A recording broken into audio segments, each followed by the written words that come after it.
Mari saudara, kita angkat Alkitab kita bersama-sama, kita mau deklarasikan firman Tuhan. Aku percaya firman-Mu berkuasa. Aku percaya firman-Mu dapat merubah seluruh hidupku. Aku percaya firman-Mu ini adalah Tuhan sendiri. Aku siap untuk menerimanya dan melakukannya dalam nama Yesus. Kita yang percaya bersama katakan amin. Haleluya, puji Tuhan. Bapak Ibu Saudara, hari ini saya masih berbicara tentang gereja yang kuat atau strong church seperti yang akhir-akhir ini Pak Gembala sampaikan buat kita semua. Sebelumnya kita baca dulu dalam kitab Yesaya pasal 40 ayat 29 sampai dengan ayat yang ke-31.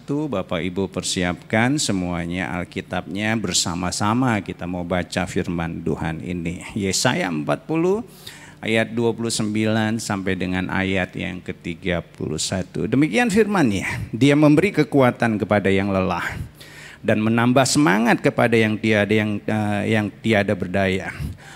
Orang-orang muda menjadi lelah dan lesu dan teruna-teruna jatuh tersandung. Tetapi perhatikan, orang-orang yang menanti-nantikan Tuhan mendapat kekuatan baru. Mereka seumpama Raja Wali yang naik terbang dengan kekuatan sayapnya. Mereka berlari dan tidak menjadi lesu. Mereka berjalan dan tidak menjadi lelah. Hari ini akan saya sampaikan satu judul firman Tuhan bagian dari Strong Church yang judulnya adalah Waiting upon the Lord.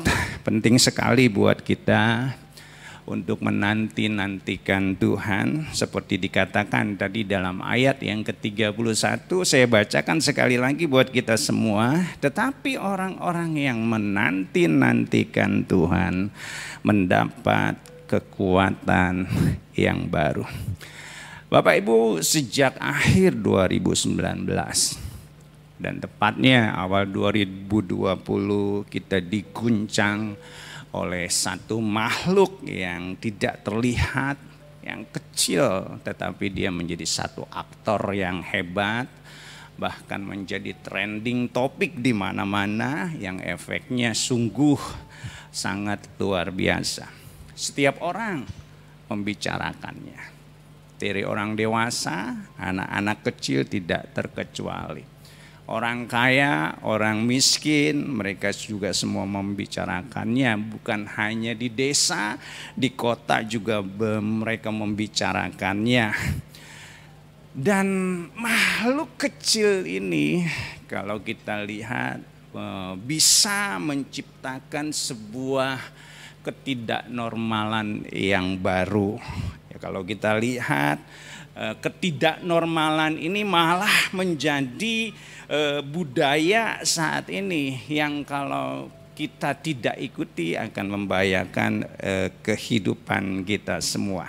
Nah, makhluk ini juga kalau kita lihat membuat banyak orang, keluarga, pekerjaan, usaha kita, negara, bahkan dunia mengalami goncangan yang luar biasa. Tidak terkecuali gereja Tuhan juga digoncang akhir-akhir ini dan diuji kekuatannya. Ada yang bisa bertahan, ada yang gak mampu bertahan. Tapi saya melihat juga di tengah-tengah goncangan ini justru ada orang-orang yang mengalami satu terobosan yang luar biasa. Nah, pertanyaannya ada di mana kita saat ini? Apakah kita menjadi orang-orang yang jatuh tidak bertahan di tengah-tengah goncangan ini? Ataukah kita tetap bisa bertahan? Atau mungkin doa saya, saudara dan saya, kita semua adalah orang-orang yang justru mengalami terobosan. Tidak peduli saudara di mana. Tapi saya terlalu yakin bersama Tuhan kita bisa mengalami satu kekuatan yang baru. Seperti yang disampaikan oleh firman Tuhan hari ini yang barusan kita baca. Nah, bukan kebetulan Pak Gembala, Pak Wiryo di akhir tahun ini dia menyampaikan satu tema yang begitu luar biasa, yaitu strong church. Saya yakin nggak ada yang kebetulan. Nah, gembala kita, saya yakin juga Tuhan mau di tengah-tengah goncangan ini kita tetap menjadi pribadi-pribadi yang tidak putus asa. Menjadi pribadi-pribadi yang tetap percaya dan tetap menaruh pengharapan bahwa ada kekuatan yang Tuhan berikan kepada kita semua. Ada satu quotes berkata di dalam bahasa Inggris, bad things do happen. How I respond to them define my character and the quality of my life. I can choose to sit in perpetual sadness, immobilized by the gravity of my loss, or I can choose to rise from the pain and treasure the most precious gift I have, life itself. Artinya adalah hal-hal yang buruk bisa terjadi dalam kehidupan kita. Tetapi yang terpenting adalah bagaimana respon kita. Karena respon kita itu akan menentukan karakter dan kualitas hidup kita. Saudara dan saya di tengah goncangan bisa memilih untuk kita duduk diam di dalam kesedihan, di dalam keluhan yang terus menerus, atau kita mau bangkit. Bangkit di tengah-tengah goncangan dan kita menghargai yang paling berharga di dalam kehidupan kita, yaitu hidup kita sendiri. Tuhan menyediakan yang terbaik buat kita. Ke depan tantangan yang sama atau tantangan yang lain akan muncul. Tapi yang terpenting adalah bagaimana kita mengambil satu sikap yang benar. Nabi Yesaya mengajarkan kepada kita satu hal yang begitu luar biasa. Kalau kita ingin mengalami satu kekuatan, nantikan Tuhan. Yang mau katakan amin. Yang mau katakan amin. Yang mau kita berikan tepuk tangan buat Tuhan kita. Amin. Nah, penantian seperti apa? Penantian yang saya maksudkan di sini dan saya yakin juga Tuhan maksudkan adalah bukan penantian yang pasif. Menunggu tanpa melakukan apa-apa. Tetapi kita menunggu dengan sikap yang benar, melakukan bagian kita. Nah, inilah yang akan kita renungkan bersama-sama. Apa sih yang harus kita lakukan di tengah-tengah penantian ini? Doa saya memasuki tahun yang baru nanti. Kita bukan lagi pribadi-pribadi yang sama. Yang jatuh tahun ini, engkau bangkit dari kejatuhanmu. Yang tetap bertahan, tahun depan lebih kuat. Bahkan yang berkemenangan tahun ini, tahun depan doa saya tetap mengalami terobosan yang luar biasa. Amin, saudara. Nah, apa yang kita lakukan? Nah, ini yang akan kita renungkan bersama. Apa sih yang terjadi ketika kita menantikan Tuhan? Penting sekali buat kita semua, saudara, untuk kita bisa mengalami hal ini. Kalau kita bisa mengalami hal ini, saya yakin ada sesuatu yang luar biasa terjadi dalam kehidupan kita. Apa yang terjadi ketika kita menantikan Tuhan? Yang pertama yang terjadi adalah ada 3 kata yang akan saya sampaikan hari ini ketika saya renungkan firman Tuhan. Yang pertama adalah sinergi, saudara. Ini yang pertama yang akan kita alami. Seperti ayat 31 bagian A dikatakan, tetapi orang yang menanti-nantikan Tuhan mendapatkan satu kekuatan yang baru. Katakan bersama-sama dengan saya, orang-orang yang menantikan Tuhan mendapatkan kekuatan yang baru. Saudara, salah satu kenapa banyak orang yang enggak kuat mengalami persoalan, tekanan hidup, goncangan, saudara. Kenapa? Karena mereka merasa sendiri. Itu penyebabnya. Merasa enggak ada teman, merasa enggak ada yang mendukung. Seorang Elia saja yang begitu hebat, perkasa, Kita lihat ketika dia merasa sendiri, dia sampai berkata, Tuhan ambillah nyawaku. Dia berkata seperti itu. Nah, Tuhan tahu kebutuhan Elia. Apa yang Tuhan lakukan? Tuhan menghampirinya dan mengingatkan kepada Elia, masih ada 7.000 orang Israel yang bersama-sama dengan Elia yang tidak menyembah Baal. Ketika Elia tahu dia tidak sendiri, ada Tuhan yang bersama-sama dengan dia. Ada 7.000 orang Israel yang tidak menyembah Baal. Elia bangkit dari keputusasaannya. Dia bangkit menjadi pribadi yang seperti kemarin, yang memiliki satu keperkasaan yang begitu luar biasa. Nah saudara, doa saya di tengah-tengah keadaan seperti ini, jangan ada satupun yang merasa sendiri. Nah, kalau kita lihat apa sih arti sinergi itu sendiri? Sinergi artinya adalah dari kata Yunani sunergos. Sun artinya bersama, ergon artinya bekerja, yang berarti adalah bekerja bersama-sama. Pengkhotbah 4 ayat 12 katakan, dan bila mana seorang dapat dikalahkan atau dikalahkan, 2 orang dapat bertahan, tali 3 lembar tidak mudah diputuskan. Pernah ada satu penelitian, saudara, satu kuda mampu menarik beban 2.250 kg. Kuda yang lain mampu menarik 2.000 kg. Tetapi ketika mereka disatukan bersama-sama untuk menarik beban, ternyata yang mereka bisa tarik itu bukan 4.250. Yang mereka tarik lebih dari itu, yaitu 6.000 kilogram. Artinya ketika kita bersama-sama ada satu kekuatan yang luar biasa.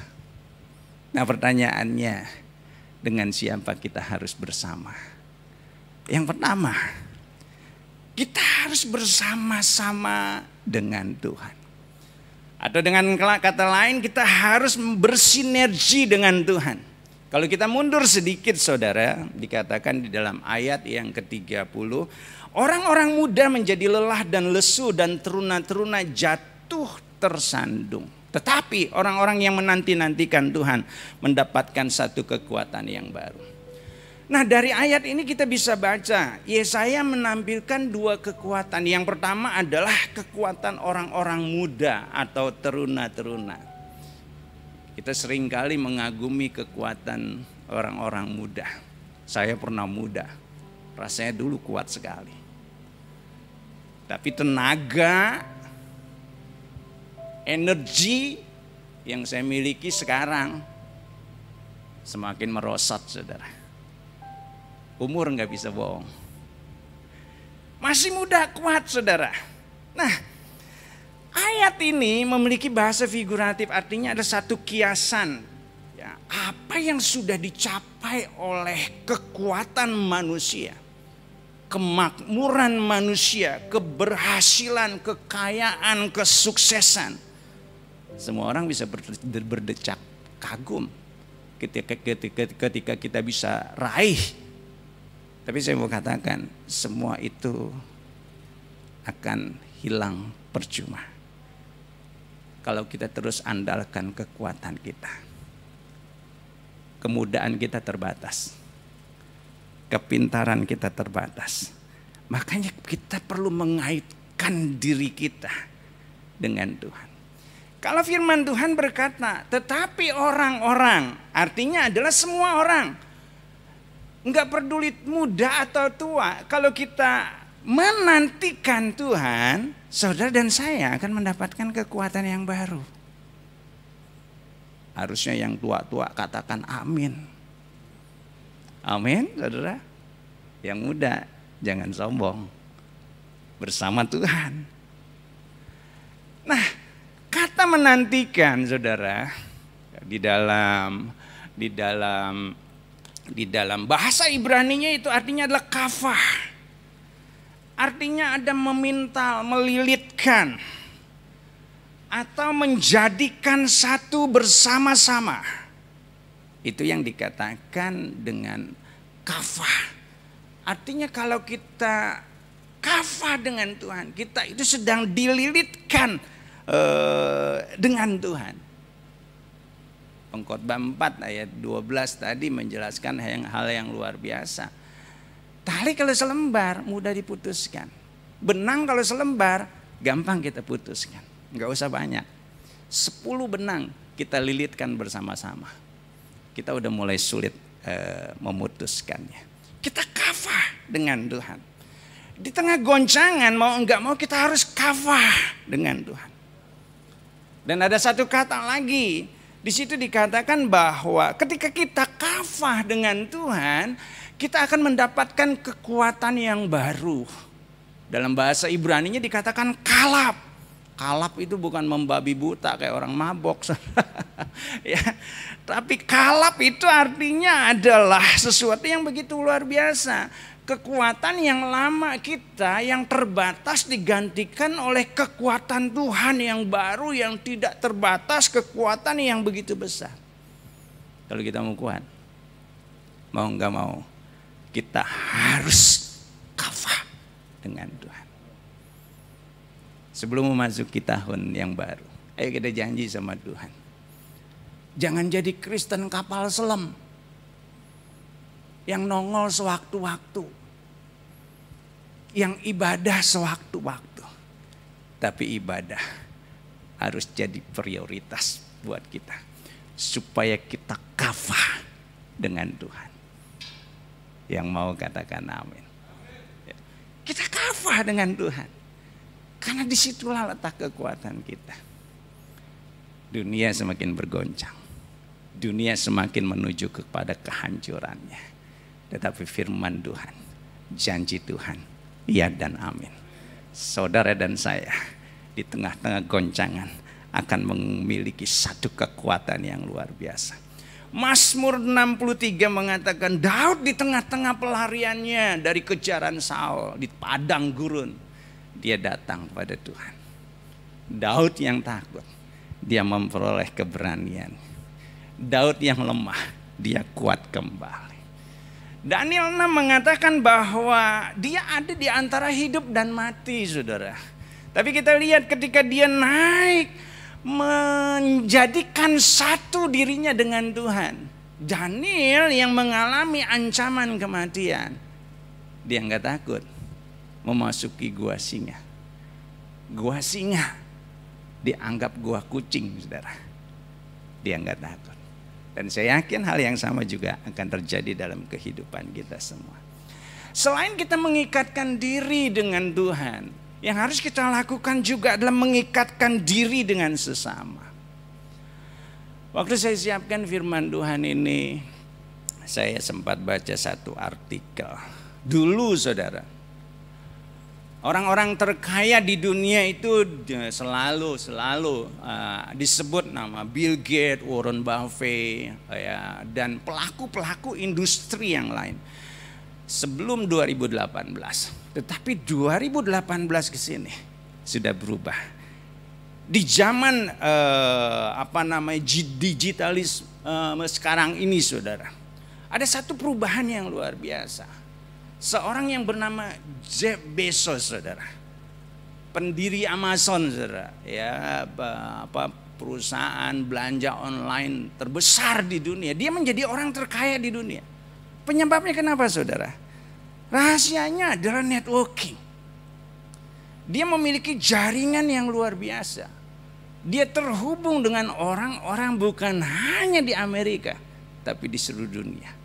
Dia bukan hanya terhubung dengan orang-orang di seluruh dunia, tetapi dia juga terhubung dengan pelaku-pelaku bisnis, sumber-sumber ekonomi. Gak heran dia menjadi orang nomor kaya di dunia, saudara. Nah, karena itu bahkan seorang Bill Gates saja, saudara, orang yang begitu kaya, sudah kaya sejak lama, saudara. Dia berkata, dia memberikan satu quotes yang begitu luar biasa. If I would be given a chance to start all over again, dia berkata, I will choose network marketing. Bill Gates berkata seperti ini. Dia mau memilih network marketing kalau dia diberikan kesempatan untuk memulai segala sesuatu yang baru. Terhubung dengan banyak orang, terrelasi dengan banyak orang. Robert Kiyosaki dia berbilang seperti, the richest people in the world look for and build networks. Everyone else look forward. Orang terkaya di dunia, dia membangun relasi. Yang lain cuma kerja doang. Saudara pilih mana? Nah karena itu, kalau hari ini saudara memiliki masalah relasi yang rusak, mungkin dengan Tuhan atau dengan sesama, ayo kita ikatkan kembali. Mungkin keluargamu terpecah-pecah, hari ini ikatkan kembali dirimu dengan keluargamu. Mungkin kau terpecah-pecah dengan teman-teman relasi bisnismu, hari ini eratkan kembali. Yang salah kita pulihkan, supaya kita memiliki satu kekuatan yang baru. Kalau kita bersama, bersinergi, kita lebih kuat. Tapi kalau kita sendiri, kita enggak kuat, saudara. Kejadian 11 Menara Babel, firman-Nya berkata, mereka ini satu bangsa dan satu bahasa. Kita lihat ketika mereka satu, saudara, apapun yang mereka laksanakan, tidak ada yang tidak bisa dilakukan oleh mereka. Apapun yang mereka rencanakan, mereka bisa lakukan. Tapi kita lihat begitu dipecah-pecah, mereka nggak bisa apa-apa. Sinergi yang bernama. Waktu kita menantikan Tuhan, kita sedang bersinergi. Hubungan-hubungan yang putus, kita pulihkan. Suami istri, ayo. Karena firman Tuhan berkata, di tengah-tengah persaudaraan yang rukun, kesanalah Tuhan mencurahkan berkat-Nya. Amin, saudara. 2-3 orang berkumpul dalam nama-Ku, sepakat, katanya. Kata firman Tuhan, Tuhan hadir. Dia kafah dengan kita, dan kita kafah dengan Tuhan. Tuhan menjawab doa-doa kita. Yang pertama, sinergi. Katakan bersama saya, sinergi dengan Tuhan dan dengan sesama. Nah, kata yang kedua yang saya dapatkan adalah, kalau kita baca di dalam ayat yang ke-31 bagian B, mereka seumpama raja wali yang naik terbang dengan kekuatan sayapnya. Saya renungkan firman ini, saya mendapatkan satu kata di dalam bahasa Inggris, monarch. Artinya adalah naik terbang tinggi, saudara. Ada satu buku yang saya baca, God's Eye View, karangan Tommy Tini, saudara. Cerita sederhana di awal buku itu, di sampul buku itu menggambarkan isi dari buku itu sebetulnya, saudara. Ceritanya sederhana, dia bersama dengan anaknya yang masih kecil. Satu kali dia membawa anaknya memasuki sebuah lift di gedung yang cukup tinggi, saudara. Nah, waktu masuk ternyata di lift itu ramai sekali, saudara, banyak orang.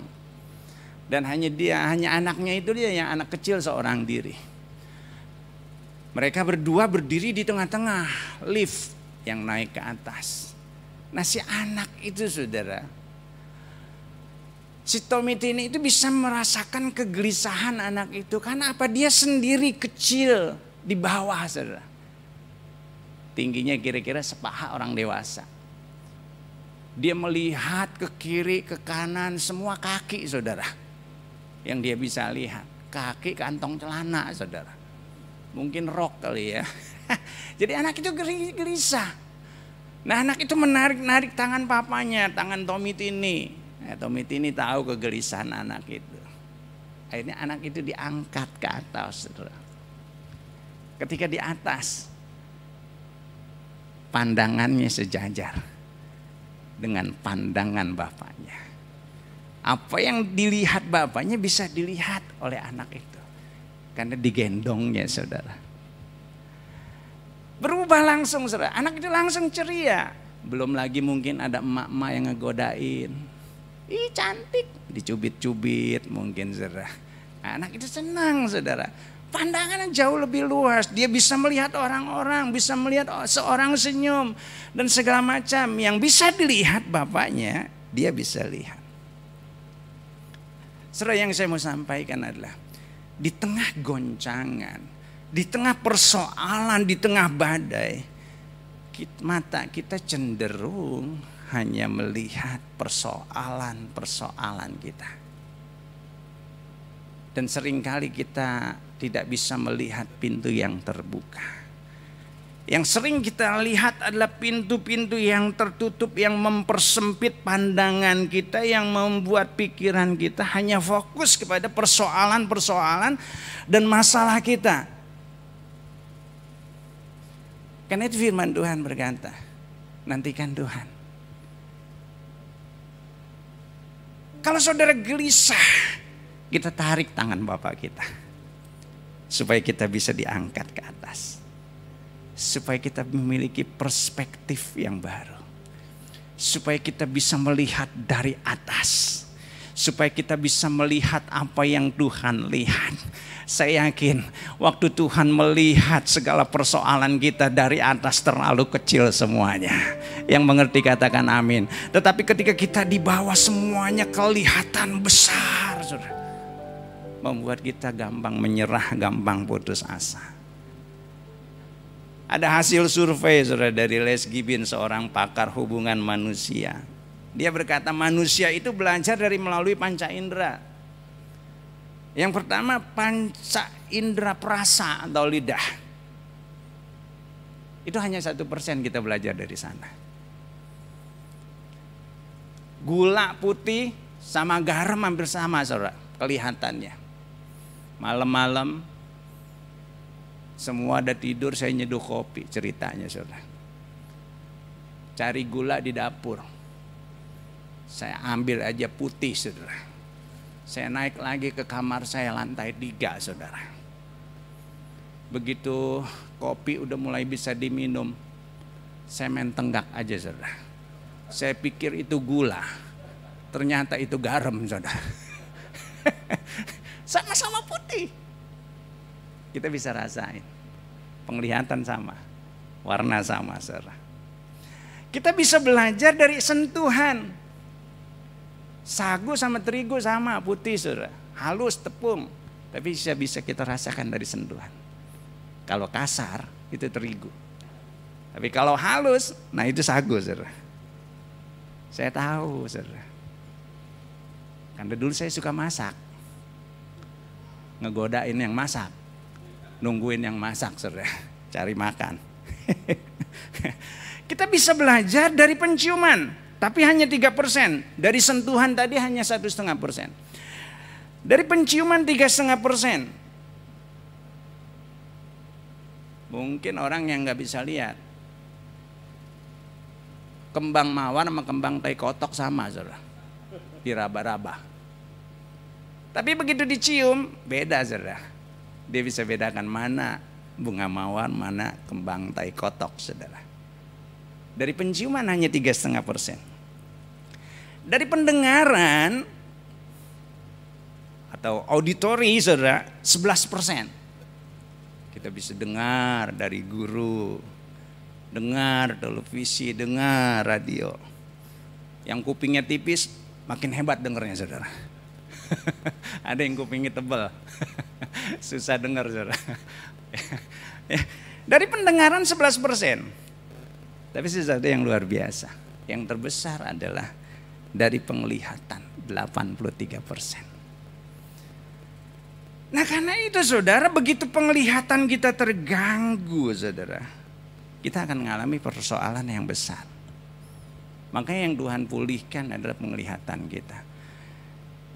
Yesaya 40 ayat 31 tadi dikatakan mereka seumpama raja wali yang naik terbang. Waktu kita menantikan Tuhan. Nah, kita sedang diangkat oleh Tuhan supaya kita memiliki perspektif yang baru. Yang ngerti katakan amin. Mazmur 37 ayat 4 juga mengatakan hal yang hampir sama. Nantikanlah Tuhan, ikutilah jalannya, maka dia akan mengangkat engkau tinggi. Amsal 30 ayat 19. Burung Raja Wali jalannya di udara, saudara. Tuhan memakai gaya bahasa personifikasi untuk menggambarkan sesuatu yang luar biasa. Makanya Daniel di tengah persoalan yang berat, dia naikkan posisi rohaninya ke atas. Dia naik ke loteng atas rumahnya. Murid-murid Yesus di tengah goncangan persoalan yang besar, apa yang dia lakukan?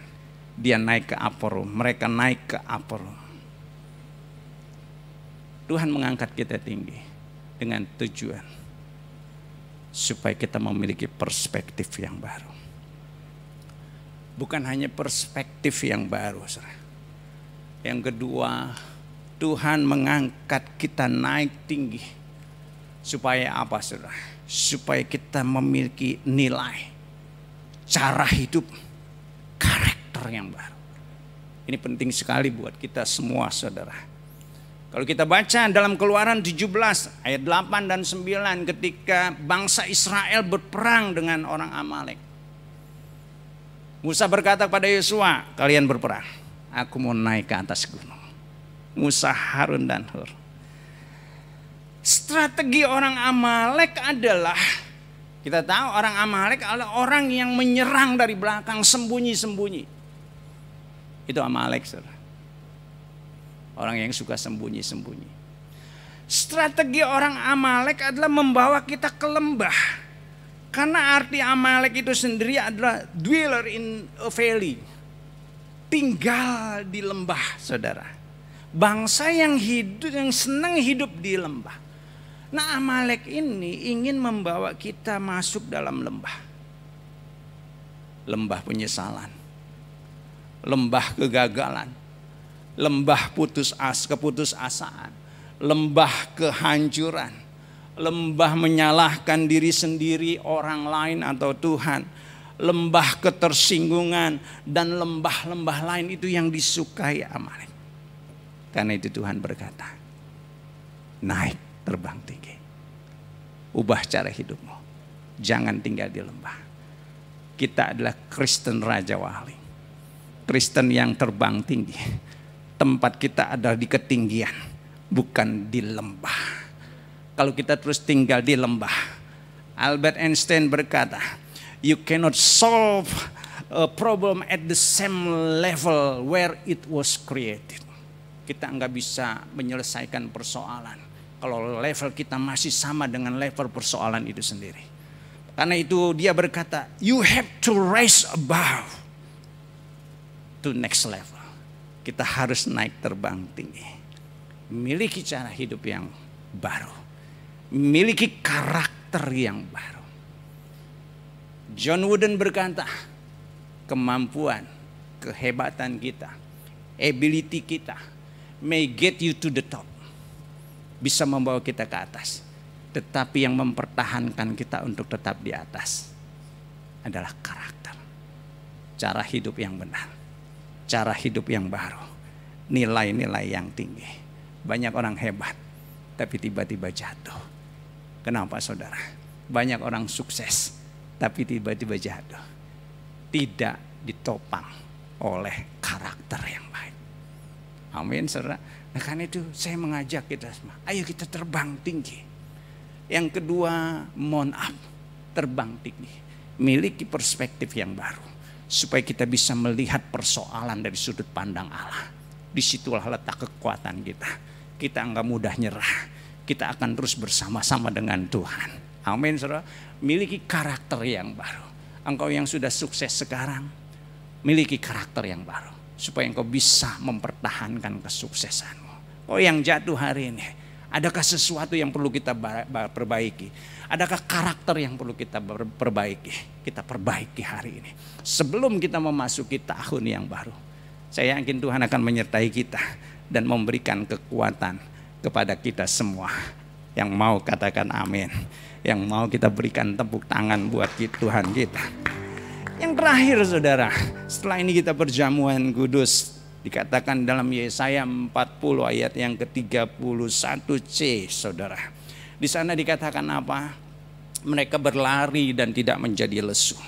Mereka berjalan dan tidak menjadi lelah. Kalau kita mundur sedikit, ayat yang ke-30 dikatakan, orang-orang muda menjadi lelah dan lesu, teruna-teruna menjadi tersandung.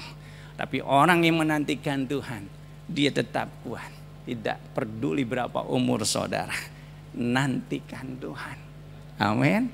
Seorang pelari jarak jauh tidak hanya butuh kekuatan, tapi dia butuh stamina yang prima supaya dia bisa menyelesaikan persoalan. Survei membuktikan setiap hari kita menanti itu kurang lebih 1 jam. Entah itu nyalain komputer, antri di bank, antri di kasir, antri di toko, antri di resto, Starbucks dan lain-lain, antri lalu lintas dan lain-lain, kurang lebih 1 jam saudara. Kalau dihitung umur kita 70 tahun, kita akan menanti 3 tahunan di dalam hidup ini saudara. Tapi Alkitab mencatat, Yusuf sebelum dia menjadi orang nomor 2 di Mesir, dia menantikan 13 tahun. Daud sebelum menjadi raja atas Israel, dia menantikan 17 tahun. Abraham menantikan 25 tahun untuk mendapatkan seorang anak. Musa menunggu 40 tahun. Kaleb menunggu 45 tahun. Bukan waktu yang sebentar, waktu yang lama. Untuk kita menjadi sukses, sembuh, mengalami terobosan memerlukan waktu. Tuhan bekerja tidak selalu instan, tapi kadang-kadang Dia menuntun kita melalui perjalanan dan masa penantian yang panjang. Nah, di tengah-tengah penantian seperti itu, kita harus memiliki stamina yang kuat. Biasanya di sana ada goncangan, biasanya di sana ada tantangan. Karena itu Paulus berkata jelas sekali 2 Korintus 4 ayat 16.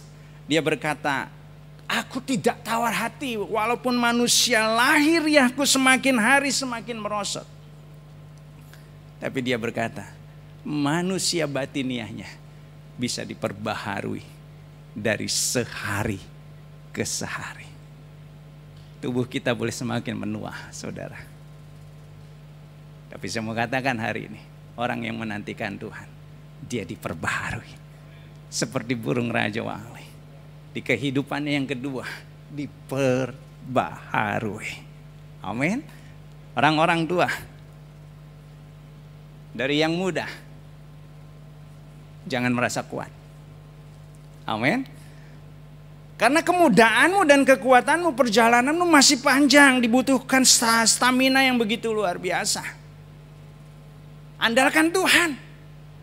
Singa-singa muda mati kelaparan, tetapi orang yang mencari Tuhan tidak kekurangan sesuatu pun yang baik. Anak-anak muda, jangan andalkan kekuatanmu, perjalananmu masih panjang. Yang tua, tetap semangat. Pertahankan terus kekuatan yang masih ada, stamina yang ada. Andalkan Tuhan. Nuh 600 tahun dia masih kuat. Abraham 100 tahun dia masih kuat. Kaleb 85 tahun dia masih semangat. Yang muda udah. Yang tua udah. Yang mengkel. Kayak saya, tua enggak, muda enggak. Pelihara stamina kita, pelihara kekuatan kita. Tuhan akan menyertai kita. Yang ketiga, stamina perlu kita jaga. Yang mau katakan amin. Ayat 31 bagian C. Terakhir saudara. Di situ dikatakan apa? Penantian kepada Tuhan memberikan ketahanan atau stamina kepada kita dalam menghadapi persoalan dan ujian. Tidak peduli berapa lama kita menghadapinya. Tetapi bersama Yesus maka kita akan sanggup bertahan, bahkan hidup berkemenangan. Doa saya, saudara dan saya, kita semua menjadi pribadi yang berkemenangan. Karena itu Tetaplah kuat di dalam Tuhan. Caranya gimana?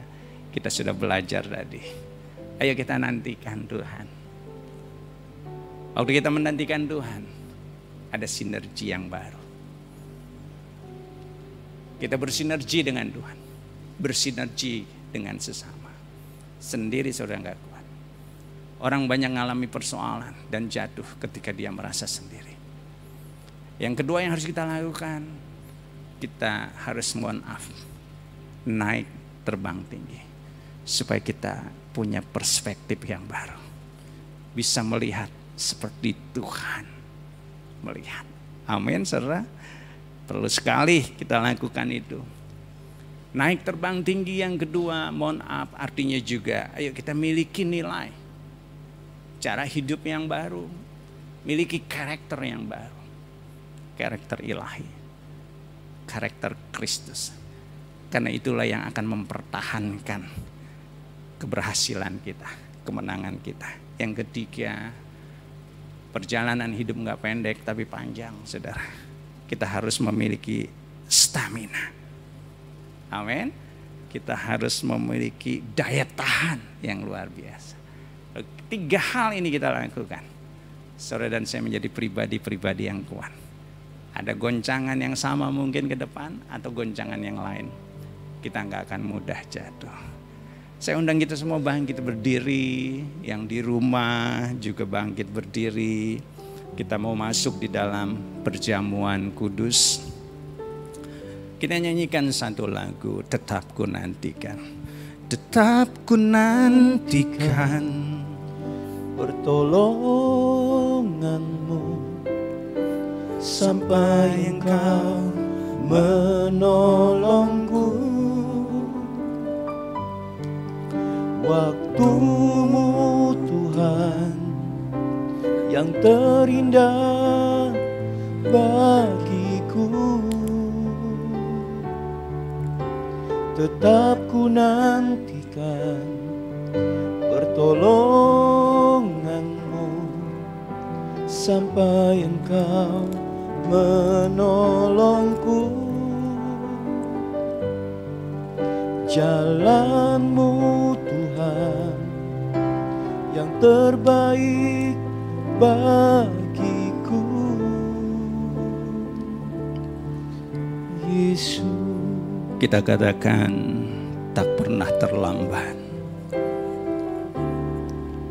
Tak pernah terlambat, hanya Engkau yang tahu saat terbaik untuk menolongku. Tak pernah tertutup, hanya Engkau yang tahu jalan terbaik untuk menolongku. Tetap ku nantikan, tetap ku nantikan pertolonganmu sampai Engkau menolongku. Waktumu Tuhan yang terindah bagiku. Tetap ku nantikan pertolonganmu sampai Engkau menolongku. Jalanmu Tuhan yang terbaik bagiku.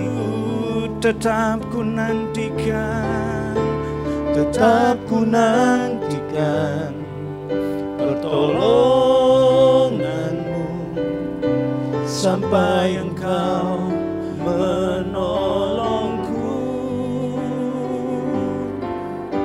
Waktumu Tuhan yang terindah bagiku,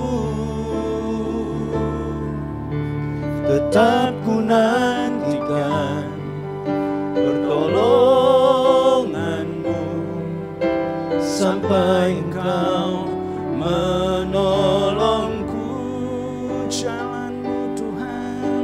jalan-Mu Tuhan yang terbaik bagiku. Yesus, mari sembah Dia. Kami mau nantikan, kami nantikan Engkau, kami nantikan Tuhan. Kami mau bersinergi dengan-Mu Tuhan. Kami mau naik terbang tinggi. Kami mau bersekutu dengan tubuh dan darah-Mu. Kami mau menjadi satu dengan Tuhan. Mari masing-masing berdoa. Mungkin tahun ini ada hubungan-hubungan yang terputus. Mungkin keluargamu terpecah-pecah.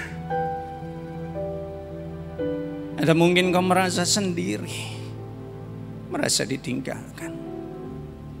Nantikan Tuhan. Dia nggak pernah tinggalkan. Oh ya rabasakata kararabararaba. Jadi satu dengan Tuhan. Kalau engkau berkata Tuhan aku jauh, inilah saatnya kau kembali. Satukan kembali dirimu dengan Tuhan, dengan keluarga, dengan sesama. Buang semua kepahitan, bangun relasi yang baru, hubungan yang baru. Karena itu penting supaya engkau kuat. Naik terbang tinggi, naik terbang tinggi, naik terbang tinggi bersama Tuhan. Supaya engkau bisa melihat sebagaimana Tuhan melihat. Persoalanmu luar biasa saja, tapi Tuhanmu Tuhan yang luar biasa. Dia Tuhan yang sudah berkorban untuk kita, untuk masalah kita, supaya kita menjadi pribadi yang berkemenangan. Tubuh dan darahnya satu bukti. Dia nggak meninggalkan kita. Dia mau tinggal bersama-sama dengan kita. Dan kita ada di dalam Dia. Kan itu kita terima tubuhnya dengan ucapan syukur, dengan iman. Mari kita angkat roti tangan kita tinggi-tinggi. Sebab apa yang telah kuteruskan kepadamu, telah kuterima dari Tuhan. Yaitu bahwa Tuhan Yesus pada malam waktu Ia diserahkan, Dia mengambil roti. Mari angkat roti di tangan kanan kita tinggi-tinggi. Dan sesudah itu Ia mengucap syukur atasnya. Ia memecah-mecahkannya. Dan Dia berkata, inilah tubuhku yang diserahkan bagi kamu. Perbuatlah ini menjadi peringatan akan aku. Kekasih-kasih Kristus, bukankah roti yang kita pecah-pecahkan ini adalah persekutuan kita dengan tubuh Yesus. Mari kita makan dalam nama Yesus.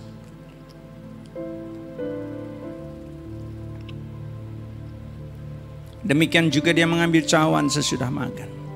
Lalu Dia berkata, cawan ini adalah perjanjian baru yang dimeteraikan oleh darahku. Perbuatlah ini setiap kali kamu minumnya, menjadi peringatan akan aku. Kasih-kasih Kristus, bukankah anggur yang ada dalam cawan ini adalah persekutuan kita dengan darah Yesus? Mari kita minum dalam nama Yesus. Kita katakan terima kasih Tuhan. Terima kasih Tuhan. Terima kasih. Terima kasih, kami bersyukur. Kami janji kami mau bersekutu erat denganmu. Tinggal di dalammu, menanti-nantikan Engkau apapun yang terjadi. Persoalan tidak akan pernah menjauhkan kami denganmu Tuhan. Kami masuk ke tahun yang baru dengan iman, dengan percaya kami, dengan pengharapan kami. Kami berpisah satu dengan lain, kami siap terima berkat-Mu. Mari angkat tanganmu, terimalah berkat Tuhan. Biar kiranya berkat damai sejahtera yang melimpah dari Allah Bapa, kasih dan cinta Tuhan Yesus, persekutuan, pertolongan, perlindungan dan kuasa dari Allah Roh Kudus menyertaimu mulai pagi, siang, nanti sampai selama-lamanya. Kita yang percaya bersama kita katakan, amin. Tuhan Yesus memberkati kita semua. Wow, thank you so much Senior Pastor for the message. Saya sangat diberkati dan saya percaya saudara juga diberkati. Terima kasih untuk semua jemaat yang sudah beribadah secara online bersama dengan kami dari awal di minggu ini. Saya bersyukur atas kehadiran saudara dan saya bersyukur kita bisa melewati minggu terakhir di tahun 2020 ini bersama-sama. Saya juga mau menyambut bagi saudara yang baru pertama kali datang di GBI WTC. We want to say welcome aboard. We're so glad to have you. Dan kalau saudara ingin menghubungi kami, please do so. Kita punya Instagram, Facebook, email, hotline number, kontak kita di mana aja. Give us a shout out, kami siap untuk melayani saudara dan menjadi partner saudara dalam perjalanan saudara dengan Kristus.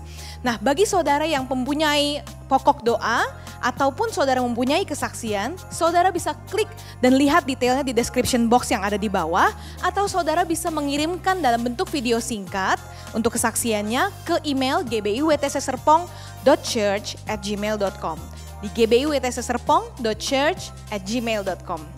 Nah saudara, apabila saudara diberkati dengan pelayanan hari ini, apabila saudara diberkati dengan ibadah hari ini, maka saya meminta tolong saudara untuk share video ini. One click away kepada saudara, kepada kerabat, kepada teman-teman, supaya semakin banyak orang yang bisa mendengar dan diberkati dengan Tuhan Yesus. Nah sampai ketemu saudara di 31 Desember 2020 di ibadah Old and New. Dan kita merayakan tahun baru bersama-sama. See you and God bless you.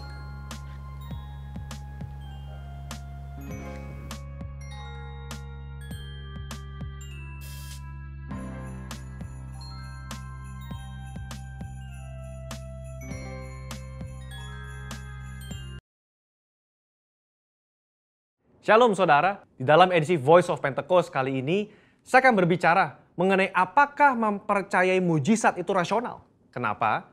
Karena sebagian orang Kristen menganggap orang Pentakosta tidak rasional ketika mempercayai mujizat, karunia roh, suara Tuhan, dan juga nubuatan serta hal supernatural lainnya. Mereka menganggap iman yang rasional adalah iman yang tidak bertentangan dengan hukum alam. Apakah benar demikian? Mari kita simak penjelasannya. Untuk itu kita perlu mengetahui apa itu definisi iman. Saudara, dalam Ibrani 11 ayat yang pertama, iman adalah dasar dari segala sesuatu yang kita harapkan dan bukti dari segala sesuatu yang tidak kita lihat. Dalam ayat ini jelas ada hubungan nyata antara harapan, apa yang kita inginkan dalam kehidupan kita, juga penglihatan. Kita ambil contoh, salah satu pahlawan iman di dalam pasal 11 yaitu Yusuf. Yusuf melihat jauh ke depan bahwa umat Israel akan keluar dari Mesir. Dia minta agar tulang-tulangnya dibawa keluar. Padahal saat itu bangsa Israel masih lama berada di tanah Mesir. Tetapi itulah iman. Iman Yusuf menjadi dasar dari sesuatu yang dia harapkan sesuai dengan janji Tuhan. Dan dia berani berkata-kata. Pembacaan seperti inilah yang ditegaskan oleh umat Pentakosta ketika kita berbicara tentang iman.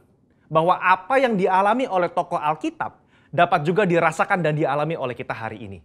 Iman Pentakosta bukan hanya pengakuan kognitif semata, tetapi iman yang dihidupi dari hari ke hari. Kita percaya sepenuhnya bahwa Alkitab diinspirasikan Roh Kudus untuk mengungkapkan isi hati Allah kepada manusia. Saya bacakan di dalam Yohanes 14 ayat yang ke-6.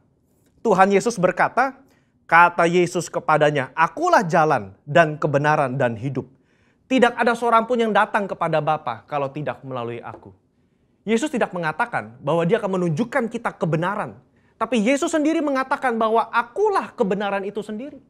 Jadi jika Yesus adalah kebenaran, maka apa saja yang dikatakan oleh dia adalah benar adanya. Dengan demikian, kita dapat percaya kepada dia yang berjanji. Sesungguhnya barang siapa percaya kepadaku, ia akan melakukan juga pekerjaan-pekerjaan yang aku lakukan. Bahkan pekerjaan-pekerjaan yang lebih besar daripada itu, sebab aku pergi kepada Bapa. Berarti, kalau iman kita kepada Allah yang sanggup berbuat mujizat di Alkitab, kita juga berperilaku dan bertindak bahwa Allah sanggup berbuat mujizat di zaman now. Nah, Hal inilah yang kadang menjadi kendala bagi sebagian orang Kristen. Bagi mereka, iman yang rasional adalah iman percaya yang tidak bertentangan dengan hukum alam. Kalau ada mujizat atau hal supernatural terjadi, mereka beranggapan berarti Allah sedang melawan hukum alam yang dibuatnya sendiri. Pemahaman ini dikenal dengan teori deisme. Menurut Dallas Willard, ada dua jenis penganut teori deisme. Deisme asli dan deisme Alkitab. Penganut deisme Alkitab adalah mereka yang mengakui mujizat terjadi di zaman Alkitab, tetapi meragukan bahwa Allah masih bertindak dan berbicara dengan pola yang sama sekarang seperti di Alkitab. Dengan kata lain, Allah mengundurkan diri setelah Alkitab selesai ditulis. Kalau penganut deisme asli, lebih ekstrim lagi. Mereka percaya Allah tidak terlibat aktif dalam dunia manusia setelah alam semesta diciptakan. Dunia hanya berputar kepada poros ilmu pengetahuan dan hukum alam saja. Nah, konsep ini, saudara, dipelopori oleh David Hume dan Baruch Spinoza. Baruch Spinoza berkata, mujizat tidak mungkin terjadi. Kenapa? Karena jika Allah melakukan hal yang supernatural, maka dengan sendirinya Allah melawan hukum alam yang diciptakannya sendiri. Sehingga ada inkonsistensi dalam diri Allah. Pemikiran ini nggak tepat. Karena mereka mengabaikan sosok Allah yang berdaulat, yang ada di luar dimensi ruang dan waktu manusia. Ketika mujizat terjadi, Allah tidak menentang hukum yang dibuatnya sendiri, tapi dia mengintervensi agar maksud dan tujuan ilahinya tercapai. Sebagai ilustrasi, jika saudara melepaskan buah apel, maka apel tersebut akan jatuh ke tanah.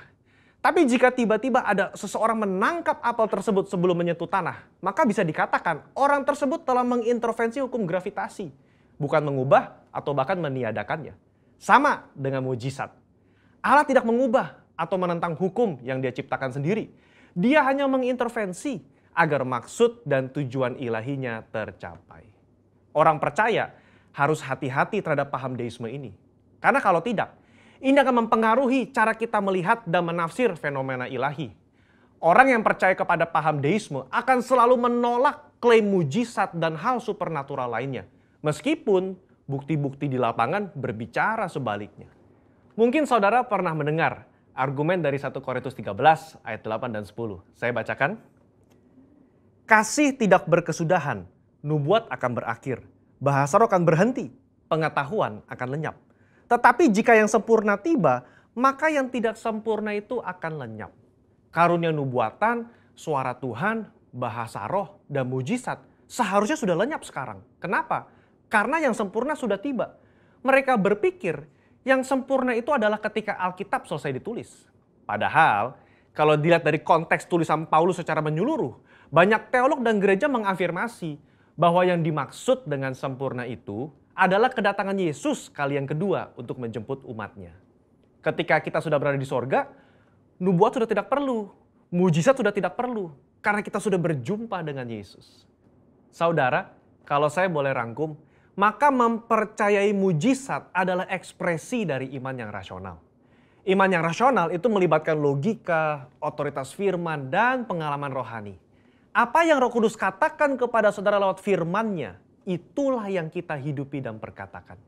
Kalau Yesus yang kita sembah memberikan begitu banyak contoh dalam pelayanannya dengan mujizat, mari kita melayani dengan semangat dan percaya bahwa Roh Kudus-Nya akan meneguhkan pelayanan kita semua dengan tanda dan mujizat. Haleluya.